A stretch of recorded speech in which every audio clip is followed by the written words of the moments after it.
Today on One Man Garage, we're going to do a shift kit on the Wagon because I was going to race it tomorrow and I have not put it in yet, and that's all I need to get ready. This is a Speedmaster knockoff of a B&M Stage 2, which was always overpriced, and basically, you know how the Chinese do, they just change it up, copycat, sell it cheaper, but then that's probably where B&M bought it anyway, and then they just mark it up 4 times and rip everybody off. So you just use the B&M instructions found on the internet. For a Stage 2 street strip shift kit, the supplied plate here comes with a drill bit here, 3/16, and you locate these 2 holes, which I just drilled out, which is here and somewhere. Oh yeah, right there. There and there. Now I'll have to use a flat file to deburr it because this has to be perfectly flat both sides before you assemble.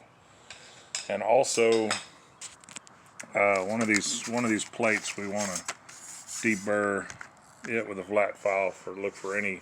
Sometimes there'll be a high spot on the edge when they stamped it out of the dies when they cut it, or laser cut. Depends on how it was made. This might be laser cut. It feels pretty good, but so that's what we're doing.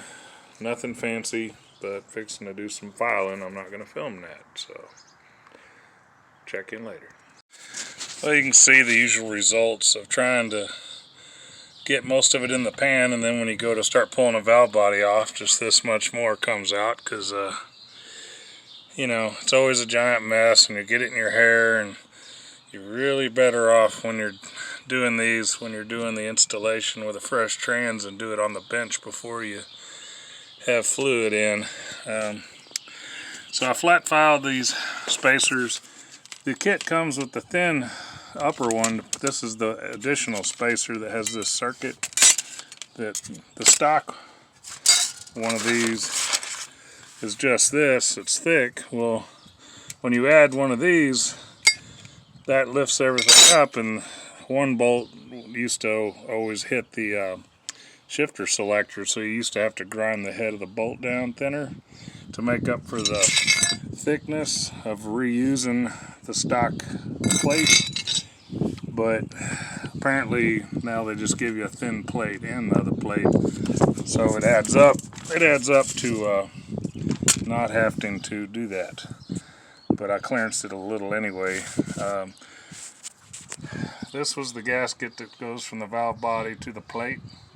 The other gasket stayed on the case, so I'm not going to change it. This trans was just built, didn't have that many miles on it.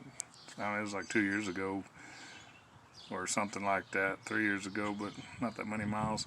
So that's the upper gasket. We'll just keep it. So no need to mess with sleeping dogs live. The other one ain't torn, and it'll all be fine. You can see the scratch marks where I flat filed burrs off from drilling the holes. Had a couple burrs, not much on the spacers. So the zigzag oil hole here that's the one that's that gasket. The other one is the upper case.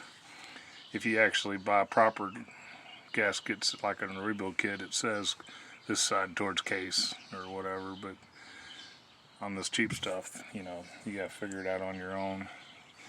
But so to the point, I got the grease there because you only put 1 check ball back. 3 check balls came out, only 1 goes back.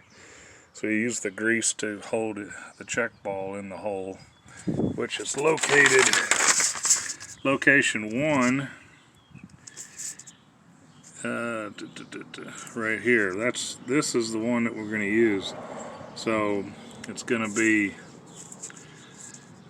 east southeast from the piston circle deal, and then let's see, it's next to the double dashes 2 over. It's like looking at a star map.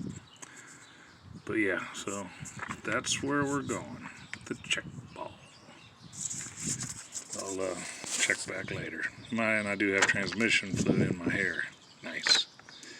Well, it had been so long since I done one, I remembered now the 2 thin plates are sandwiched under the stock plate, which needed to be filed, so I flat filed this on the side that goes against it, because that gold plate with the slot goes sandwiches between it and the thin flat one, because there's some oil transfer holes that shoot across, and this caps it off. Because I was like, my old brain was up in there putting bolts in. I go, this don't look right. So I did the right thing, no pun intended. I looked it up on the instructions again and go, oh yeah, there you go. So stuff I've done many times in the past, suddenly you can make errors because you get old and brain rot. So yeah, I gotta go in there and put that in and hope the bolt clears that I ground on for the linkage. Got the wheels chocked, big concrete on the other side, little brick on this side. Got it pulled out of gear so the selector will move. And we'll see then, once this is done, we can lift the valve body back up. I already put grease, the check ball's stuck in place. We'll see if we can start buttoning it up. So earlier I mentioned that there was 3 check balls. There was actually 4, because I forgot how many were in there, but I found another one that fell out. So 4 check balls at first, 1 going back. Drilled the 2 holes in the aftermarket plate, added the transfer oil slot, spacer stuff, and clearance that bolt for the shifter selector. That worked out, you know, flat filed the parts.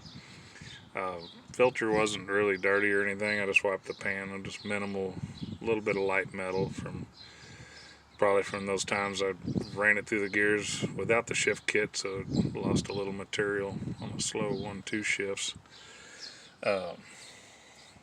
It's just not something I enjoy doing on the ground with it all in my hair. That's why I've been procrastinating. So yeah, we're gonna go to the track tomorrow. Stuff's blowing away. It's always windy here. We'll button it up in a minute. Well, we're gonna have our first 1-2 shift here on the service road.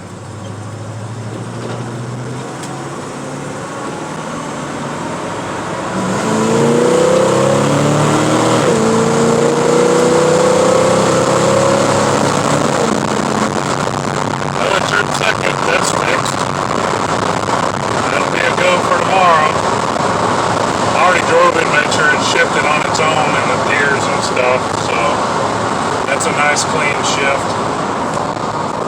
We can do that again. You won't be able to see much, but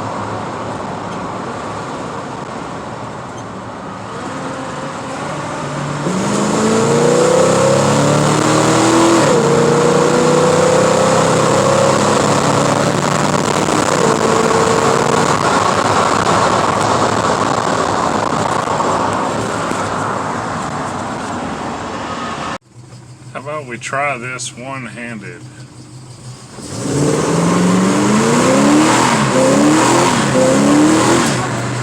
Well, that was a burnout.